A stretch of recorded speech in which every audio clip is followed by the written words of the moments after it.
Christmas. And actually, I'm here today kasi kakasama po tayo. We wanted to invite you. Because first and foremost, I would like to thank all of you for our relationship for the past decade. And more than a decade na rin tayong magkasama, karamihan sa atin. And I remember kasama ko kayo, most of you when I was still starting. And kahit baguhan lang ako, naisusulat po rin ako. Pero basically, I'm here because I want to tell you that I wouldn't be where I am today if it were not for our industry, the entertainment showbiz industry, and if it were not for friends like you who helped me along the way. And very sentimental ako kagabi, and even until now, because siguro this is sort of a culmination of my life's work at age 40. Pero nagpapasalamat ako kasi feeling ko kung hindi naman ako naging isang artista, baka hindi rin ako naging isang congressman. And that's why I'm very, very grateful to the Lord. He gave me the opportunity, the talent, the luck, and good friends like you so that I would be able to serve our country one day. So mahal na mahal ko yung bansa natin na to. And I'm a Filipino and I love our country very much. And sana together, we can also make a difference para mas lalo pa natin mapaganda itong bansa na ito.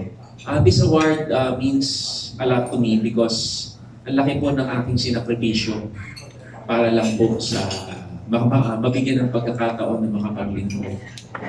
I sacrificed my own dreams. Alam to ni Nanay Lolit. Napakaganda ng tinatakbo ng karera natin noon, pero hindi pa po lahat yun. Lahat ng personal dreams ko sa showbiz, just to be able to be given the opportunity to help others reach their dreams. And sabi ko nga, iba, nung nag-artista ako, I felt so satisfied. Pero iba pala yung satisfaction sa fulfillment. And right now, I'm very happy kasi kahit paano, yung sense of fulfillment, nasasamahan din ng sense of satisfaction kasi I'm still able to do one project a year. And with that, thank you for celebrating this achievement with me today. And rest assured that I honor and I'm very grateful sa ating pinagsamahan, sa ating friendship, and parang pamilya na rin po kayo sa akin. Nanay Lolit, asa si Nanay Lolit? Nanay Lolit, thank you very much. Through the years, inalagaan mo ako. Si Nanay Lolit. Pasalamatan nyo ng bigay na award sa iyo. Nanay, dedicated din tong award na to sa iyo. Okay. Okay, naalala ko nung tatakbo akong konsihal, sabi sa akin ni Nanay, pag tumakbo ka, Alfred, pag bumalik ka sa showbiz, hindi na yan katulad ng dati, ha? Be prepared. Pinrepare naman ako ni Nanay. Sabi ko, Nanay, okay lang. Nakapag-desisyon na ako. And she supported me dun sa desisyon ko na mag-public service. So, Nanay, I love you very much. At sa inyong lahat. Maraming salamat po. Okay, thank you, Ron. Thank you naman kayo. Okay, baka may gusto kayo tanong sa ating congressman. Sa ating Actually, 40 ka na pala. Di ba? Samantalang i-introduce ka sa batch mo si Dennis Filio sa Star. Yes, I was 22, parang gano'n. Fresh from college.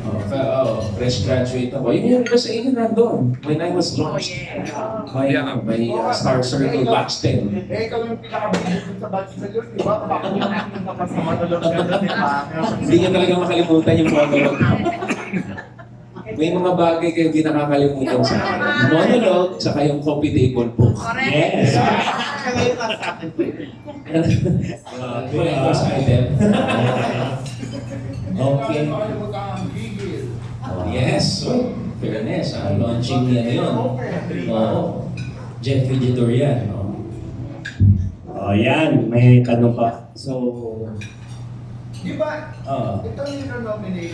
Sino nag-nominate sa'yo? Yung process po kasi, there are around 200 chapters ng JCs in the Philippines. One chapter should nominate you. In our batch, there were hundreds of us who were nominated. Tapos they cut it down to 67. Tapos final, yung shortlist, 15. And they ended up with 10.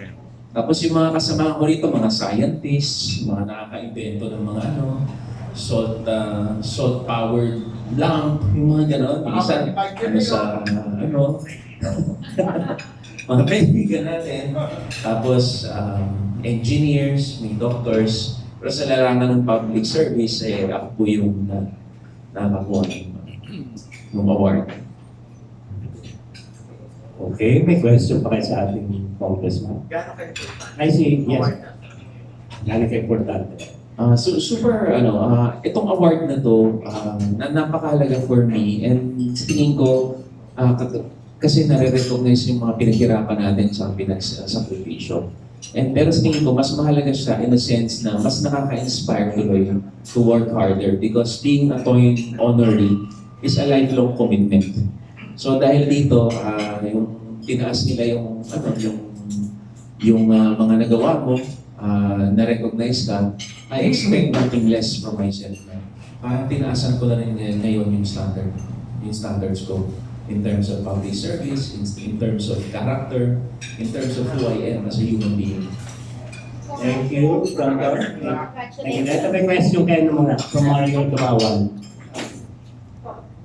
Congratulations, Alfred. Focus lang ako dun sa isang bagay which I think is one of your greatest achievements, no? Yung pagsa sa batas ng pangalaga sa mga cancer patients. Medyo napapanahon na ito, no? Dahil hindi na nangyari. I-clarify ko lang, is field care at health, is it covering yung medical care ng cancer patients? Sa ilalim ng batas. Yung batas natin, the National Integrated Cancer Control Act, yan ang batas na nagsasabi, the government will help the cancer patient and the cancer family. Diba? Yung pamilya ng pasyente. Kasama na dito yung pagtatayo ng mga cancer centers. Hindi lamang one cancer center. Hindi tulad dito, isa lang yung heart center, isa lang kidney. Dito, hopefully, Luzon, Visayas, and Mindanao, and even sa regional level. Tapos next, the Cancer Control Act will make medicines accessible. Kasi ako, from my experience, Ang laki ng gastos kasi. laki ng gastos. Tapos, pinipingpong ka pa saan ka ituturo. Yung streamlining nun, lahat, yung organizing, before cancer, during cancer, and after cancer, kasama na yung government, even in providing subsidies sa medicines and treatments. So, ngayon, ayaw na natin mangyari. And sa mga nakausap ko before, kasi nag-ikot talaga ako for this law while we were formulating this policy. Yes. And nakakalungkot, meron kang minsan nasa harapan ko, mag-ama, yung tatay may cancer, inaaway niya yung anak niya, pero sinabi niya sa anak niya, huwag mo na akong pagamutin dahil ayaw mong maging pabigat sa inyo. Tapos yung anak, torn naman, tapos nag-aaway sila. And others naman, they lose their family member dahil sa cancer. Pagkatapos nun, nawalan na nga sila ng mahal sa buhay, tapos nawalan pa sila ng bahay, nasangla pa yung lupa, tapos katakot-takot pa yung utang nila. And yung sinabi ko sa speech ko, yung Filipino family deserves this.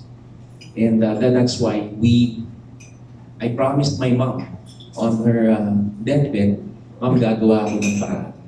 And ako naman, yung kwento ko sa mami ko, I'm very, very lucky because hindi po ako nanggaling sa mayaman na pamilya, pero hindi rin naman ako nanggaling sa masasabing maralikang pamilya. Pero we had our own ups and downs. Pero my mother, when she was diagnosed of cancer, sinabi niya sa amin, hinidig na kaming 4 magkakapatid, sinabi niya, mga anak, hindi tayo mayaman. Pero pangako ko sa inyo, sa sakit ko na ito, wala kayong gagasusin dahil pinag-ipunan ko na ito. Pinaghandaan ko. Yung paalala lang natin na Alfred, yung early diagnosis and detection, yung nasa patas na gano'n, ang paalala mo lang? Yes, I would like to reiterate that kasi marami pong cancers ngayon ang pwede talagang maiwasan. And actually, there are tests, even sa mga apps, di ba, meron na ngayong aid, meron ng na pwede mong papuntahin sa bahay, magpa-test ka kung saan ka cancer predisposed. And with that, madedetect mo ay maiiwasan mo yung mga pagkain, tapos ma-adjust mo yung lifestyle mo para maiwasan mo kung ano yung predisposed ka. And I already did it. Pina-check ko yung DNA ko. Tapos, ayun, lahat pala, na-realize lahat pala kaya kong gawin ng madalian except ang magpapayat. Ipapalit ka na. Pumayat na ako nito, pero tumaba na rin po ako ulit nito. So, ano na, pero pumayat na ako nito. Dito Mario. Pero yun yung, for me, first, yun yung kailangan ko tutukan. Pero the technology is around, is available, and nandiyan dyan. And ako, I suggest to everyone, to all my friends and everyone, pa-early screening na tayo. Pa-early screening na tayo kasi it's the cheapest way, it's the most effective way to battle cancer habang maaga pa. And we know some friends who have successfully battled cancer. Okay, salamat sa mahal mo mula sa inspiration na binigay sa'yo. Thank you. Thank you. Thank you, Mario. Before we proceed, at ano ko lang, Alfred, paano mo na isingit yung paggawa ng dalawang pelikula? Yung Tagpuan, yung Kaputol? Ano? Curious lang kami sa dami na ginagawa. Swerte ko kasi, pagka miyembro ka ng Congress, either senator ka o congressman ka, meron kayong mga 4 na recess periods. O, dun sa 4 na recess periods, in a year, sometimes 2 weeks, minsan 1 month yan. Tulad ngayon, magre-recess kami. Yan yung recess eh. Magre-recess kami this coming week. Ang balik namin, January na. So, pagka-recess, dyan ko sinisingit yung oras for consultations, oras for family and travel, and syempre, oras para tutukan yung isa nating livelihood, yung showbiz. Kasi kailangan natin yung dagdag ng kita. And plus, I'd also like to give credit to my staff. Magaling yung mga staff ko. I have good staff around me. And dami nilang nagagawa na hindi ko na kailangan gawin. Okay, thank you. May question kayo. Tessa. Oh, Alfred, congratulations, first of all. And I remember po yata the last time we probably saw you was before the elections. And I think pinag-uusapan din natin it's your third and last term in Congress. Pero having received the only recipient for public service ng the Outstanding Young Man, has it made you rethink, sabi mo noon, wala pa sa isip mo kung anong gagawin mo at the end of your third term. Pero ngayon, anong nag-flash sa isipan mo tungkol sa public service kung ipagpapatuloy mo pa and in what capacity do you hope to do that? Well, definitely, service to humanity and the public service. Ito yung ano ko, vocation ko. This is my calling. And if I can do this, even if I'm 100 years old, I will do it in whatever capacity. Pero yung specific capacity for next time, wala pa yan sa isip ko now because I just want to perform and finish up some legacy projects. Thank you, Tessa. So nothing on your agenda whatsoever After. Wala, but then definitely I want to continue with public service. Yes, Alvin? What attracted you to do Kaputol and Tagpuan? Anong klaseng mga characters na kasi gusto ko itong gawin? Well, at this point kasi, medyo matagal na rin tayong actor na nasa industriya. We want to do meaningful projects and we want to do projects. Since I can only do a few projects, actually average of 1 project a year. Kung gagawa man ako ng project, yun na talagang gusto ko. So what makes Kaputol so special?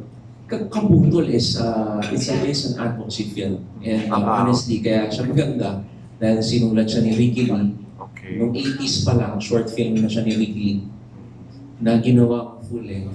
Tungkol sa Tapos nung in-offer sa akin, sabi ko, yes, I would really like to do it. Tungkol siya saan? Tungkol siya sa magkapatid, yung Kaputol. Tapos it's a film, meron ding aspect ng film within a film. It's about love, loss, and family. I'm with Sherry Hill and Angel Aquino here. Sa isang part, magkapatid kami ni Sherry. Sa isang side naman, siya yung magkaibigan kami. She's my director, I'm her actor. Sa isang indie film. Yung Tagpuan, ano naman ang... Well, Tagpuan is a story about the Filipinos. It's a love story actually. That's With when Isa Calzado and Shaina Magdayaw, and we shot in Hong Kong and New York. And it's about the diaspora actually. Okay. Yung how Filipinos deal with it and how Filipinos are. Pero at the same time, what's the most important is love and happiness. And sometimes, you have to choose. Kung love, love lang. Kung gusto mong happy, happy lang. Minsan, exclusive yung dalawa. Pero minsan, pwede mo na may pagsama. You work with 4 of the best actresses in the Philippines, Cherie, Angel, Iza, and Shaina. Can you describe them to us? How was it like working with them? Ang sarap. Si Cherie muna. Ang sarap. Anong mga Si Cherie is very intense and maganda yung chemistry namin on and off the camera. And I respect her so much and I can feel that she also respects me. And she's actually, masarap siyang kasama sa set. Angel. Si Angel is very, si Angel is a darling talaga. And she's a very, very good actress. And we only had a few scenes together. We did a few scenes together.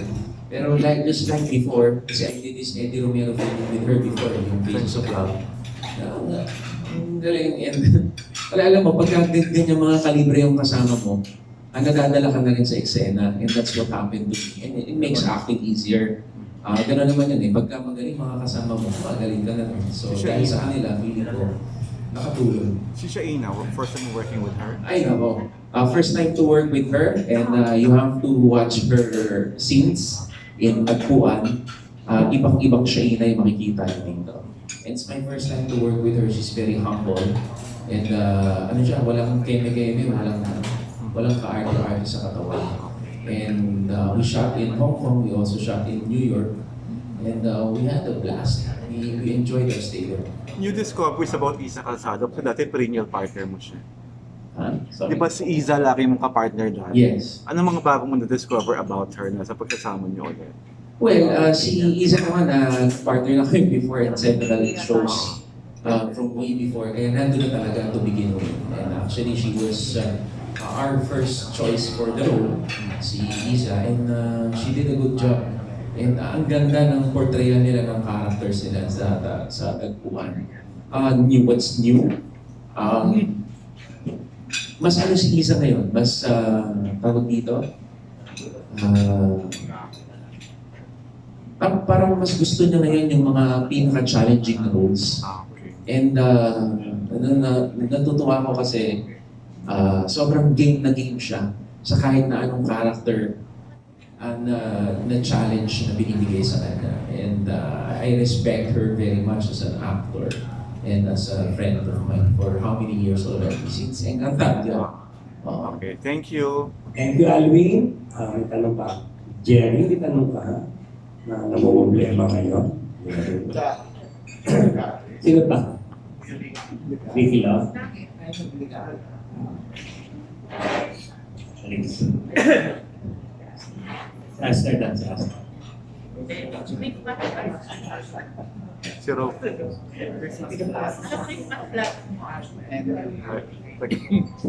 Christmas plans?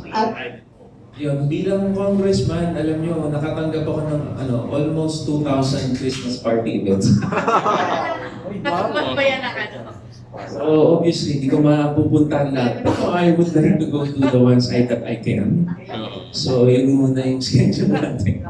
So, 2,000. Pero with your family, like, so family, I invited my relatives sa bahay namin mag-celebrate. Tapos yung New Year, mag-out of the country kami, si Yasmin and the kids. Baka sa sa Singapore siguro. So, kasi hindi mo na pwede Hong Kong, di ba? Kaya may mga bata kami. So, usually we spend our New Year sa Hong Kong this home. Kasi ang ganda ng New Year's doon eh. Grabe yung yung fireworks. Ang ganda, sobra. Eh, syempre ngayon, may sanggol pa kami. Sabi ko, baka baka mag-Singapore na, mag-Universal Studios, tapos siguro side trip to Legoland, and kung ano pa. So we spend our New Year's abroad. Di ba parang every year? Hindi pa namin madala si Cristiano, si baby Cristiano. So, nang ganun kahaba na flight. Kaya siguro baka if ever mag-Europe kami, baka next year na. Thank you, Rose. Ito na. Disaster. Hi, Hi, po. Tita. while we admire you sa parang advocacy mo para sa pagtulong sa mga may sakit na cancer, anong pwede mo may tulong or bill na pwede mo may file para matulungan naman ang showbiz? Okay, meron po akong several pending bills and don't worry tita, I'll make sure before I graduate ay may maipasang significant bill for our industry. Kasama na dyan yung pag-institutionalize ng ating industry para makuha natin lahat ng benefits. Kasi sa ngayon, di ba tita, sabog-sabog, tapos we're not treated like an industry. Pero pagkasama tayo lahat sa isang industry, makukuha natin benefits, kasama na yung health benefits, kasama na yung oras, di ba? Yung ganun, it's a very, very big issue. Tapos, nagsusulong din tayo ng incentives para sa mga paggumagawa ng mga quality films. At syempre, may sinusulong din tayong Philippine Film Quota Law kung saan mayroong minimum number of cinemas palagi para sa Filipino films. Para kunwari, kahit meron kang Avengers, kahit na meron kang big na Hollywood, meron mong garantisado na number of cinemas na para sa Philippine films. And gagawin nating batas para hindi po basta-basta matanggal, para makatulong.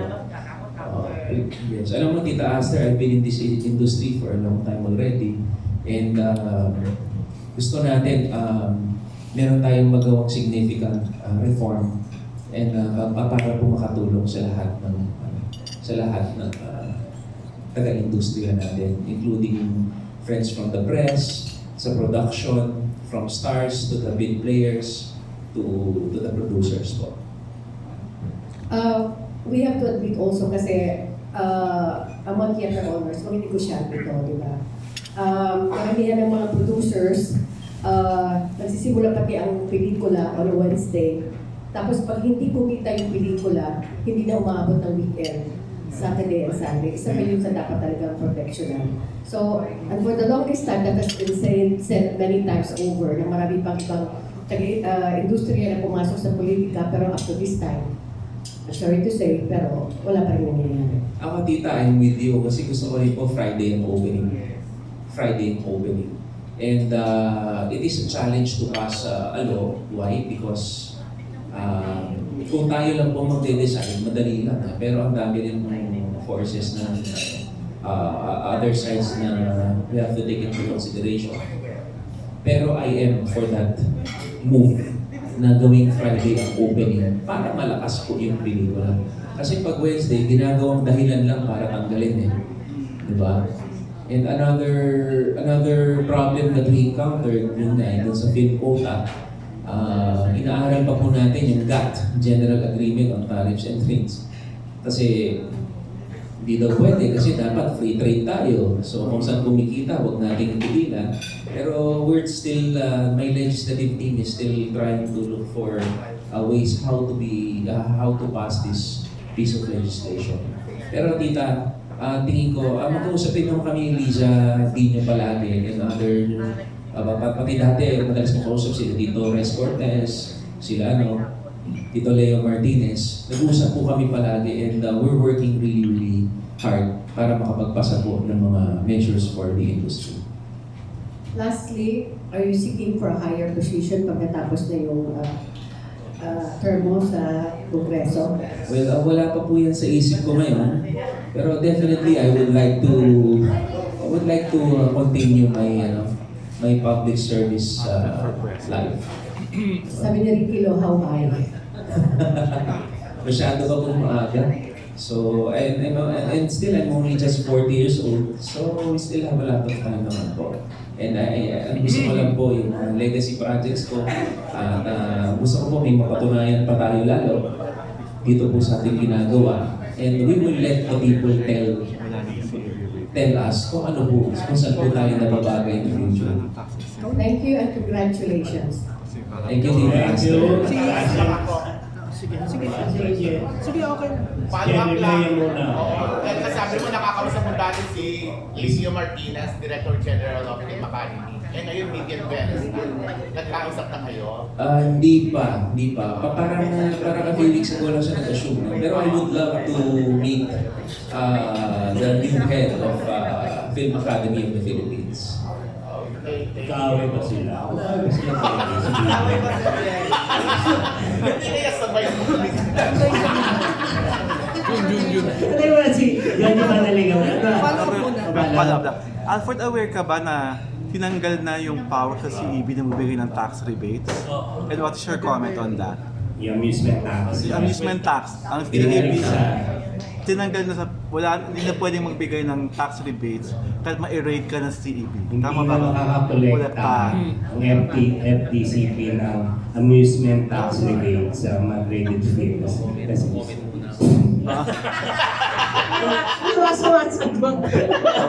Hindi na-stop na Supreme Court. Oo, pinastop. Yun. Yes.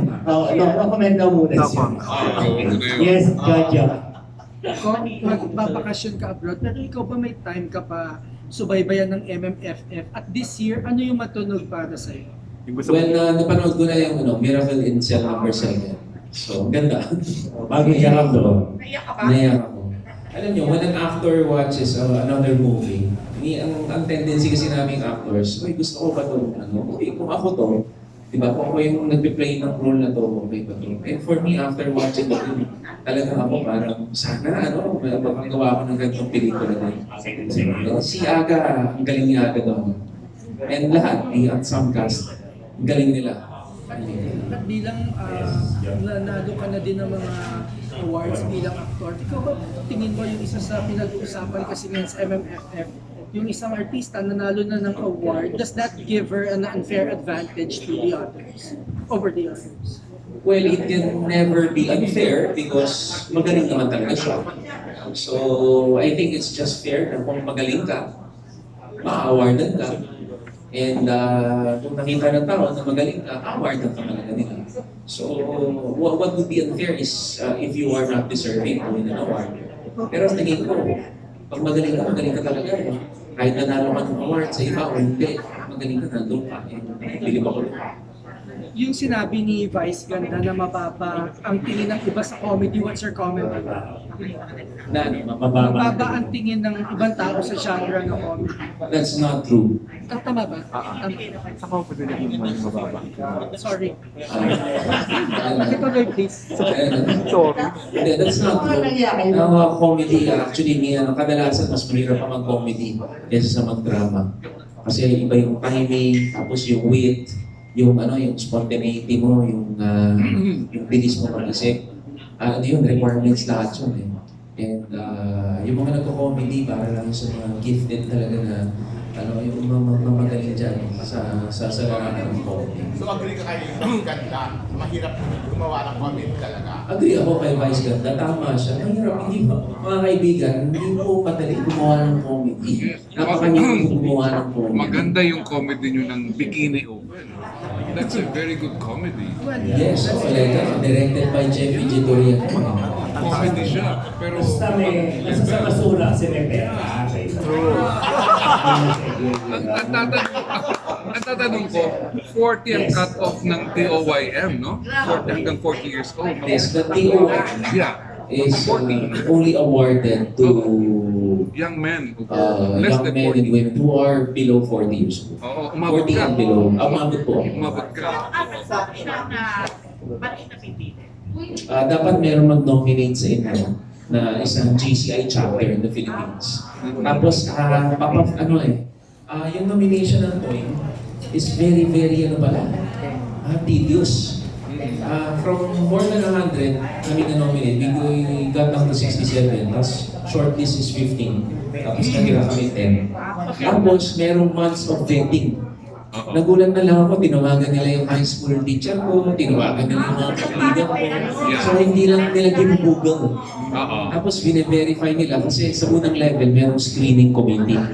The screening committee, dyan nila titignan lahat. Bine-verify nila yung information, tapos nag-interview sila lang hindi mo alam. Tapos nadumaan talaga kami sa butas ng karayo. One time mo lang ito. One time lang. Oh. So it's all a once in a lifetime opportunity. Kaya very ano ako, and very very happy. Ilan taon ka na sa politika? 9 years na ako kasi I began as counselor in 2010. Yeah. Tapos ngayon na ako. 30. Dire-diretso, Tito Jun. Dire-diretso. Yes po. Ang ganda ng mga sinasabi mo, ang ganda ng mga ginagawa mo. Ayaw mo bang maging mayor? Wala po yan sa plano. Senador na. Senador. Senador. Senador na after Congress, di ba, Alfred? Kung ano sabihin ni Gordy. Ni Gordy. Senador na after That's another press con. Ano ba kayo? Kaya ano pa po? Wala pa ako. Wala pa po yan sa Wala pa radar yan. ko. Ganun. Si Alan Pero Rock. ang Ma'am Alejandra, dapat mag-direct sa director na may utang loob sa iyo kasi ikaw ang una niya after sa first movie na tinurili niya. Napapanalo lang sa Talent Film Fest sa Istanbul.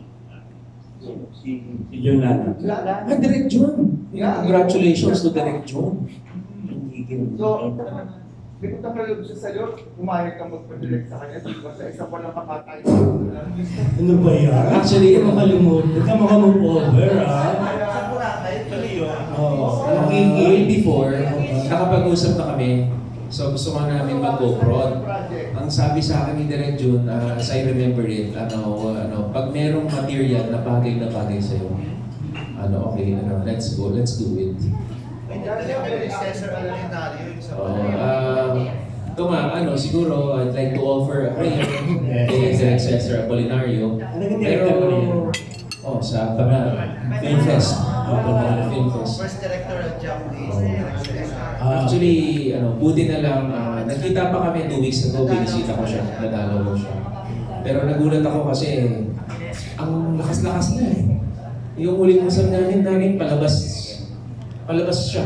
Tapos babalik lang siya every 2 months. Tapos nagulat na lang ako, nabalitaan ko. Tapos, ayun. Pero he's a good friend, tapos di ko makalimutan yung movie na yun, yung Banal. Kasi it's one of my favorites na nagawa ko. Tapos Film Fest pa, it's so special. Hindi yata ko lang. 2007. Sa issue, nagpapatanong. Sorry, Ingin ni Rose. Bayad natin. Nagpapatanong, hindi taga Abs-Cbn nagpapatanong ano raw yung stand mo sa renewal na bilang nasa kongreso pa ito na renewal ng Franchise. franchise.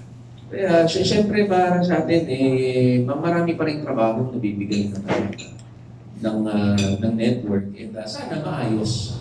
And kasi ang concern ko, maraming mawawala ng trabaho. And sana kung ano man yung problema, sana ano man ang nangyari, maayos pa rin in the end. Dahil kumbaga institusyon. Okay? Yes. Janice. Napifeel ba ng mga congressmen ang pressure dun sa threat ni Pangulong Duterte? Well, syempre lahat tayo na nakikinig sa Pangulo, di ba? And syempre kung ano sabihin ng Pangulo, merong bigat yun. At nire-respeto natin yun. Kaya hangad natin na sana maayos na lang kung ano man yung mga problema, ma-fresh out, kung ano man yung mga di pagkakaunawaan. Kasi na yung ano man yung maging desisyon ng Congress ay base sa inyong mga sarili mo.